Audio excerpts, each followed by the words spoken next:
यवतमाळ जिल्ह्यातील टिपेश्वर वन्यजीव अभयारण्य येथे आज सकाळी पर्यटकांना वाघाचे थरारक आणि अविस्मरणीय दर्शन घडले। उन्हाळी सुट्ट्यांचा हंगाम सुरू असल्यामुळे अभयारण्यात आधीच पर्यटकांची मोठी गर्दी झाली होती।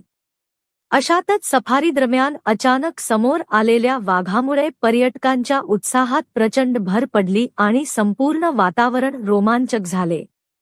सकाळच्या सत्रातील सफारी सुरू असताना जंगलाच्या आतल्या भागात पाण्याच्या स्रोताजवळ एक भव्य वाघ मुक्तपणे फिरताना दिसला।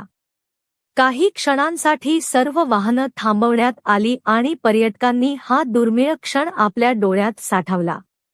अनेकांनी मोबाईल आणि कॅमेऱ्यात या थरारक दृश्याचे चित्रीकरण केले।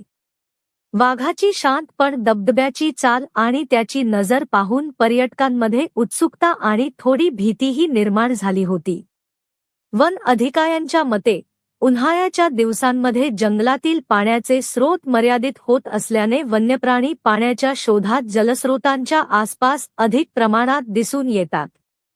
त्यामुळे या काळात वाघ, बिबट्या यांसारख्या प्राण्यांचे दर्शन होण्याची शक्यता वाढते। आजची घटना त्याचाच एक भाग असल्याचे त्यांनी स्पष्ट केले। दरम्यान अभयारण्यात येणाऱ्या सर्व पर्यटकांना वनविभागाने काही महत्त्वाच्या सूचनांचे पालन करण्याचे आवाहन केले आहे।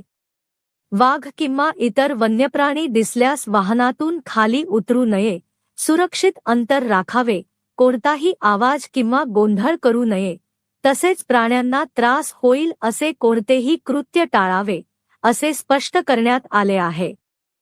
आजच्या या रोमांचक घटनेमुळे टिपेश्वर वन्यजीव अभयारण्य पुन्हा एकदा पर्यटकांच्या चर्चेचा विषय ठरले असून येत्या काही दिवसांत येथे पर्यटकांची संख्या आणखी वाढण्याची शक्यता व्यक्त केली जात आहे। वन्यजीवांच्या नैसर्गिक अधिवासात अशा प्रकारचे सुरक्षित आणि जबाबदारीने घेतलेले अनुभव पर्यटकांसाठी आयुष्यभर लक्षात राहणारे ठरतात।